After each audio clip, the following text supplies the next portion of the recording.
all of these some of them are relatively popular guys working at hearing the Maimorim and trying to memorize at least part of them. You guys, if you think you can memorize a few lines of tell me that you're already, great achievers. You were talking about huge Maimorim. Yeah.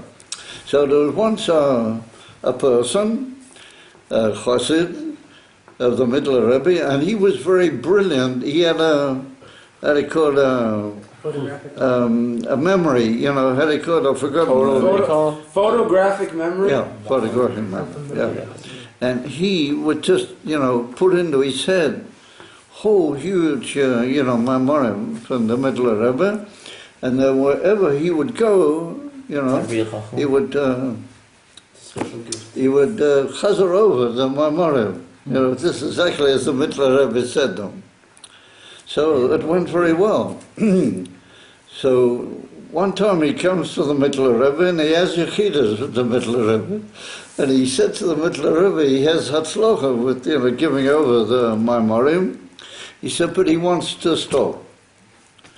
He wants to resign. He doesn't want to do it anymore. So the Middle Rebbe looked at him with puzzlement and they said, resign? Why on earth would you want to do that, So he said, listen, Rebbe, he said, I chaza very good.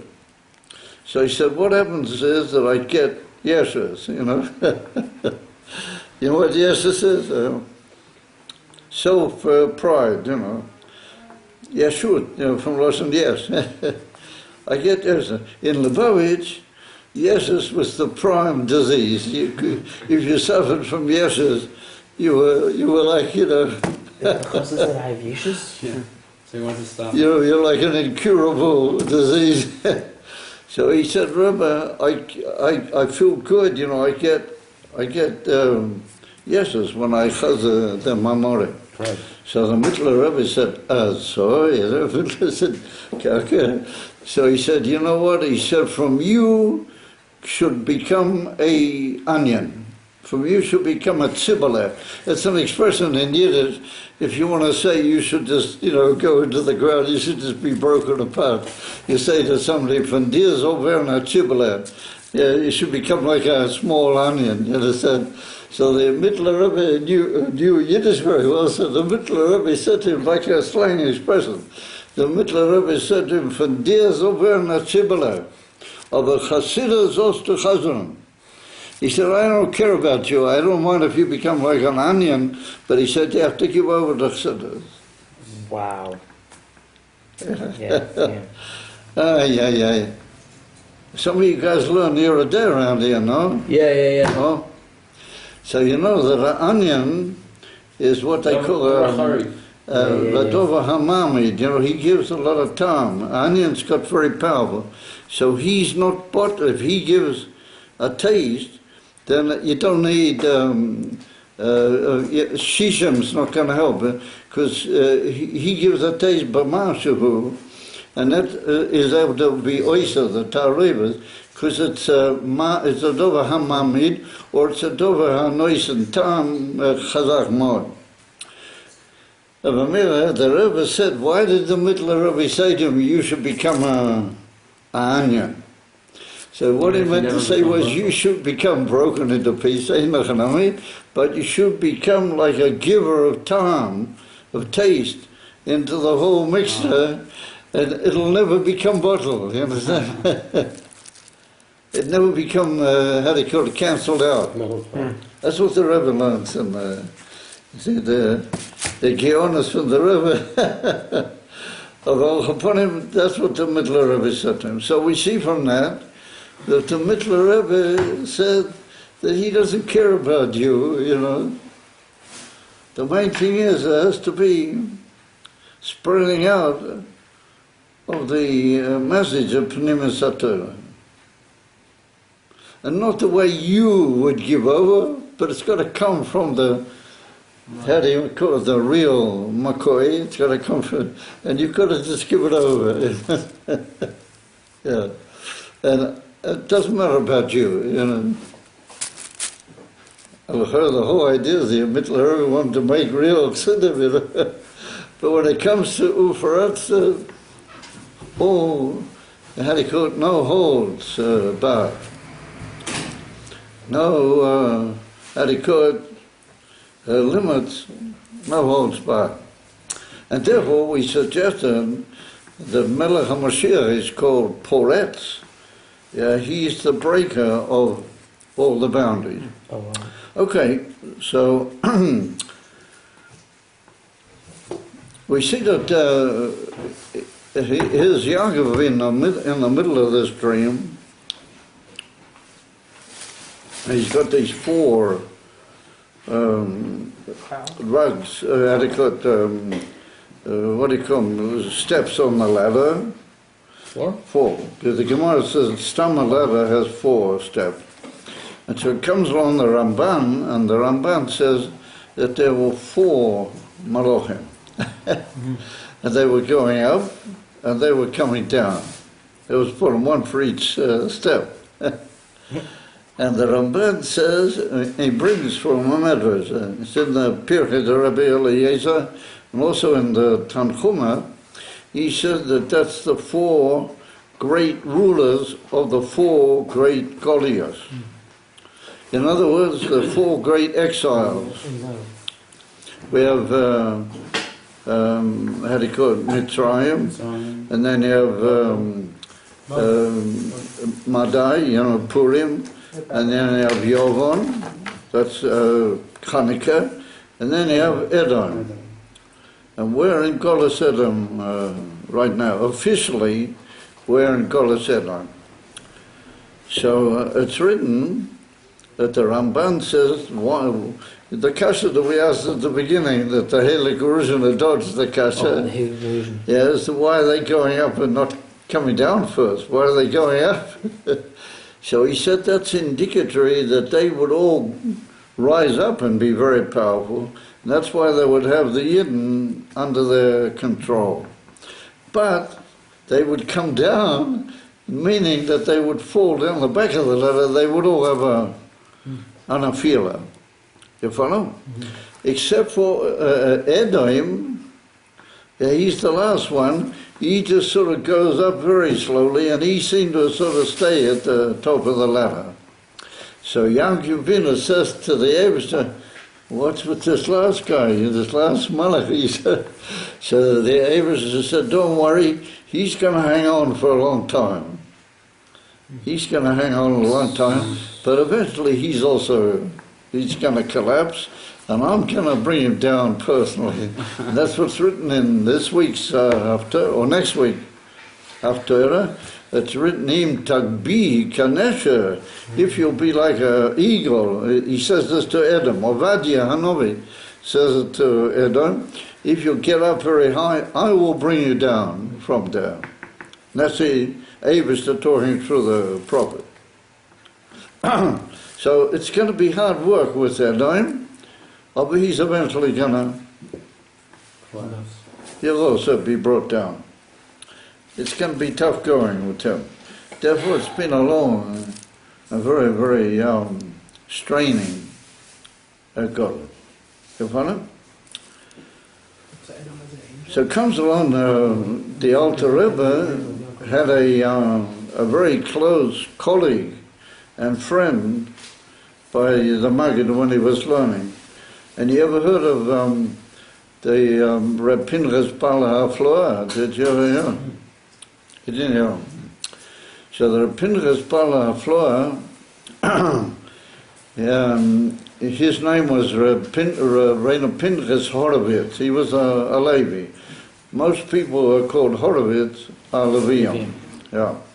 So he was a Levi, and he wrote an amazing beer on the homosexual Kiddushin. Yeah.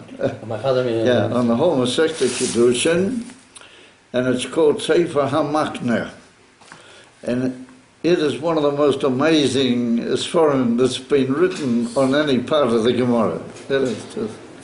It's just mind-boggling. It's one arm. And he's called the Reb Pinchas Baal HaFloah. He wrote the Sefer, called the HaFloah. So, he has what to say about this. He wrote a sefer on the Torah also, called Ponim Yafot, it's called, Ponim Yofis. And the Alter Rebbe brings it down in Likutei Torah. Yeah, because he was very close with this. And the Alter Rebbe once called him Moire V'Rabbi. He once said about the Reb Pinchas Balafloa, and there was Sefer Magna. He said about him that he was like his Rebbe. Yeah, he's a very great person. So there comes along the Reb Pinchas Balafloa, and he says, what is this whole inyan from Ufaratsta? Why is it connected with Hoya Zaracha Kafa Horet? That first of all, your whole seed and all of your generations, they have to be like Afar. That's not a very nice thing, Alpha. Yeah. Why do they have to be like Ophor, and then they will be Ufaratsta? You follow? I don't get it. Well, excuse me. Oh, he's definitely mental. I don't understand.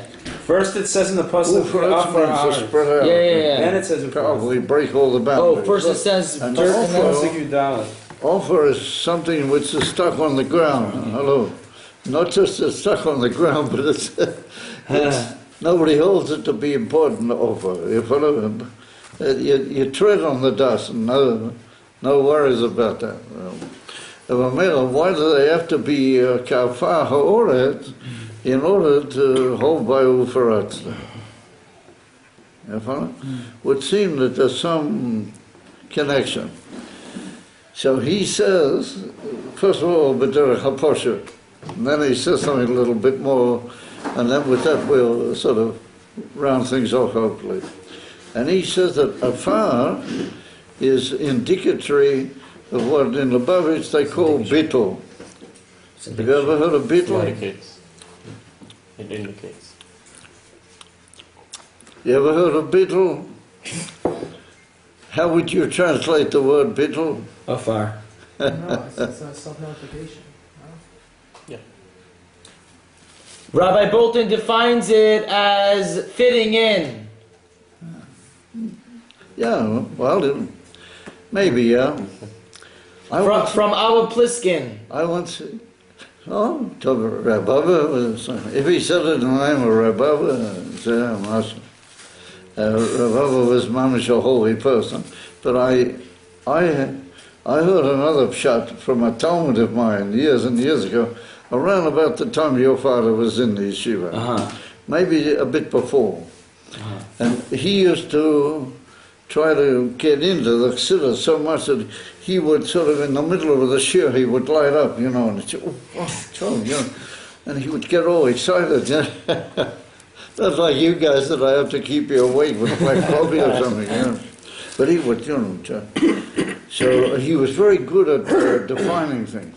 So one day we mentioned about beetle. So all of a sudden he puts up his hand like this, he says, Rabbi, I got it. So I said, what did you get? He said, I know what beetle is. I said, oh yeah, how do you translate beetle? So he said, beetle is self-nullification. You guys. It's so nullification. If you know a bit of English and you think about it, self-nullification. Oh, it's self. Not nullifying the other guy. You know the famous word of the Baal Shem Tov? Yeah, Ezehu Gibber HaKoivish es Yitzroi. If you want to be a strong man, you have to conquer your own Yetzer, not the Yetzer of somebody else. It's very easy to conquer the other guy's Yetzer. You walk in and they say, oh, he's not Beseder, he should be doing this, he should be doing that. Oh, but to conquer your own Yetzer, that's difficult. You follow? Therefore, Beetle, he said, is self-nullification. That's beautiful. Because the word nullification, you see, that's what I got to do with it. People come to my class and they go off to sleep. What am I supposed to do? Self-nullification. The question is, who's doing it better? Is he doing it better or am I? But anyway, whatever.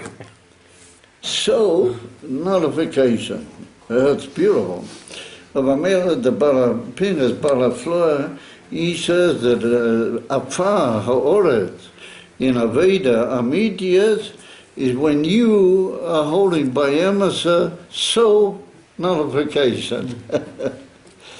And he calls it Anova his butlers, you know, the big bottle in the self, or what we call Anava. What Anava is also a very hard word to translate. It means like modesty or cast downness, you know. And he said, if you're that way, then Ufaratsta. Yeah. So what does Ufaratsta mean?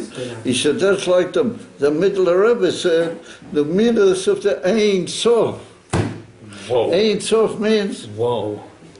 without limitation, Klali. In other words, if you hold by self-nullification, amiti, you don't nullify the other guy, and you don't nullify things around, but you nullify yourself. The emes lamitoi, then what do? You meet up with the iron. Have you ever heard of iron? Iron means, now the Avesta is called iron.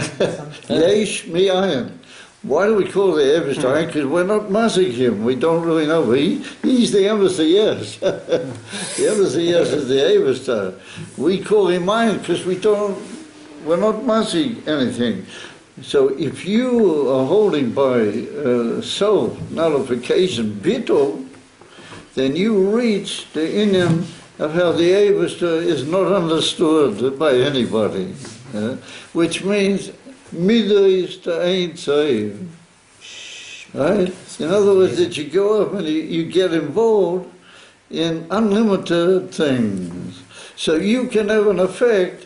Yeah, and that's what the Middle Rebbe wanted. He wanted people, should something seems impossible to memorize the whole mind of the Middle Rebbe. He wanted the people should be able to do that because they will be holding by Emma's self-nullification. And that's why in Lubavitch, to say that somebody was a yes was, you know, like a terrible insult, you know, an unbelievable pagia, you know. Yes, everybody's possible, you know. If you hold by Vahaya Zaracho Ka'afa Ha'oret, then you can hold by him. And that's the union of Ufaratsta. You're able to break out beyond all limitation. In other words, if you're Be'emes Lamite Potel, then nothing can really get in your way. Because if you're a yes, then you have to have this, and you can't have that, and you have to have something here, and you can't have that. Oh, but if you're an emissary bottle, then all these things don't get in your way. If they don't get in your way, then you can just spread out, and you become able to demand of yourself what was previously considered by you the impossible. Yeah. Okay, so I see everybody's asleep and people walking over me left, right, and center. So we may as well call it up. No! This is just the beginning. Maybe, did you put it? When you said that, I was the one putting the speech. So Pretending to suck a pencil. that's the first shot Only be the first episode. at the Ponimiof is the Pinchas Bar Fleur. That's what he said. And he said the whole tachlis of Avedas Hashem is to become involved in the ayin Eloki. Yeah, and then you become just like the ayin Eloki is. Yeah, you become unlimited. So you might say this guy's had one or two, he's going over the fence a bit. That's not true. You can still look after yourself, but you have different standards of demand. You know, you don't need all the things you thought you do. You're able to be correct. You know. Comes along the Rapindas Bala Floya, And he says that Hoya Zaracho Kafa Hauretz is referring to the Golas. And it's a long and terrible Golas. After the Chum Beis Hamikdash, and he said the Goyim been trampling on the Yidden, and the etzem fact that you're not at home, you're in Golas, well, that's like afar horrors. That makes you like dust. You become dust under the feet of the suffering of the Golas, or what you might call the unreality. Let's put it that way, of the Golas has an effect on a person that, it breaks him. Somebody who's in Golas is a broken person. So he said that's what the Golas is, afar ha'oret. However, he says, look at the Gemara. There's a Gemara, Masechta Psochim. And the Gemara says, Omer Rabbi Elazar. Now Rabbi Elazar, Stam, he was an Amora, but he's called Rebbe because he was an Eretz Yisrael. And he was Stam Rabbi Elazar ben Pados. And he was called the Rosh Hashiva of whole Eretz Yisrael. Yeah, he was called the Mora Da'ara Yisrael. So Rabbi Elazar says, how come the Abish to send out Yidden into Zakolas, And he sent them all around the world, Bein ha'umas ha'ilom, b'kol ha'ilom. So he says, Loma higlo ha'kodesh Baruch Hu es Yisrael, b'kol ha'ilom, bein umas ha'ilom. So come on and Psochim. You know what he says? That the whole reason was Kidei sheyitoisfu aleihem gerim. Yeah, the whole reason that Hashem did it. And do you realize what? A goddess that is? Nothing even here today. Even Yaakov had a kasha, this whole goddess Edom, for example. Even Yaakov had a kasha, what's going to be with those, Mela says, Rabbi Elazar, that the whole thing was in order that there should be added to the Jewish people Keren. So as result of Shiloh, first of all, how many Gerim have there been, through the whole Goddess, I don't know if all that many. And according to Halacha, you're not mechuyev to go around looking for Goyim. So if that's the reason for the whole Goddess, was it a Peshat?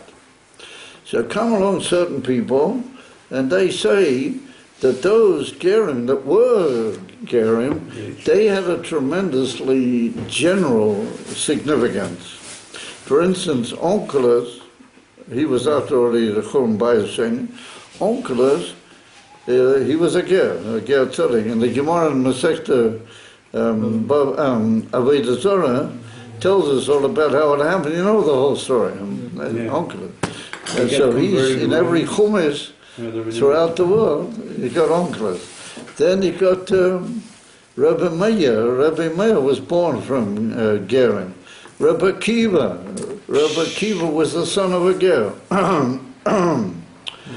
And the Gemara says that when they wanted to make the new Nasi, after Rabbi Gamliel was put down, you know the story in Bracha, they wanted to make up a Mitzadi's godless. Rabbi Akiva could have been, and maybe should have been, the Nasi. But the Gemara said that they didn't want to do it because Ein lo schus avod. He doesn't have the schus that the forefathers. You understand? That's what the Gemara says about Rabbi Akiva. Ein Nochanami, he was tremendously great, and everybody was makabel from him. That's what the Gemara says. So we see that, and the Gemara says in Sanhedrin that the whole Torah Sheba'al Peh goes through Rabbi Akiva. All the Brisas and all the Mishnayos and all the Toseftas and everything, it all went through Rabbi Akiva. He, as it were, checked it all out. And the whole Torah Sheba'al Peh is Rabbi Akiva. Just think about it. Now I want to ask you another question. Let's go back before the whole Beis Hamikdash. What do you say about David HaMelech? David HaMelech's grandmother was Ruth. You follow? And there's a whole shaila, how could she become a ger? She was from Moab, and you're only allowed to take a ger from Moab after 3 generations. Or 10 generations, right? I have to look it up. And she came straight in, you know. So there's a whole deal in the Gemara, Masechta Yevomas. How come she was a kosher a ger, Geras Beklal? In the end, the Gemara, I don't want to go into the whole thing, the Gemara comes up with a posik that she was kosher. Of David HaMelech is a Ben Gerim, yeah. We got this whole amazing inyan. So some people say that what the Gemara meant was that Kedeshi Taiswa Aleihim Gerim was to say that Einochanami, there wasn't a tremendous number of them, but they, since they come from outside as it were, and they come in, that they bring with them a tremendous spiritual impetus, you know, for a person to make that sort of jump. That's unbelievable. Well, that creates a tremendous inflow into Torah and to Yiddishkeit. And therefore we find the Gemara talks about certain people that they did tshuva in an amazing way, and it's brought down about them that they're like indicatory of a whole new emphasis. It's like Beino Kodesh said about Rabbi Elazar ben Dovdaya, Rebbe. He said, Yesh koina ilome b'shah achas. Certain people, what takes all of us years, they get it in a short while. And that's a whole new amazing koyak and a whole new amazing emphasis. The Alter Rebbe's got about it in Tanya and other places. They say that the Gemara means b'pashtas, that the Kerem are a tremendous influx into Yiddishkeit. Yet therefore the whole Goras was Kedai, that they should come in. You follow? Yeah.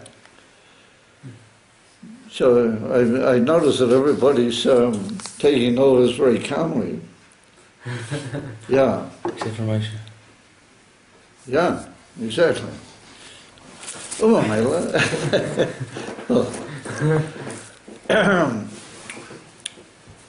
That's one approach to the whole thing.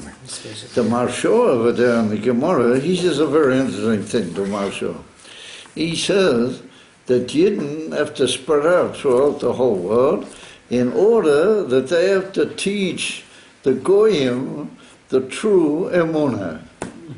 And he doesn't say you got to make all the Goyim into Gerim, but you got to make them come to realize, you know, that all Avodah Zorahs and all falsities are falsities, you know. And the emissary way of balancing your life and connecting with the Creator is only through Avraham Avinu's teachings, you follow? And the teaching of the Torah. Of Amir, the Marsha said that means you're making Gerim out of the Goyim, massive. So now that's happening today, you know about that. There's a whole big movement throughout the world of Goyim that they would like to become Yidden, or Al Chaponim, they'd like to live according to the instructions of the Torah. It's all amazing. It's all because of the Rebbe. The Rebbe's Sheva Mitzvahs B'nai Noah, it's happening, Begadol. You follow? So that's what the Marsha says. But that's making Gerim, and that's why we have to go all around the world.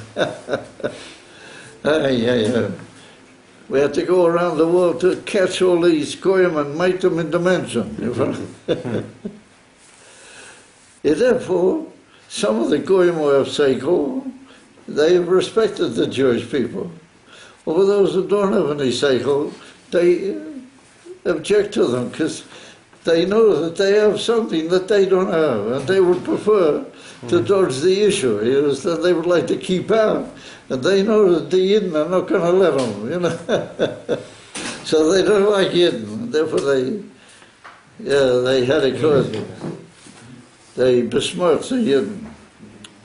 That's how I'm just developing on a bit, but that's how the Mashor learns it.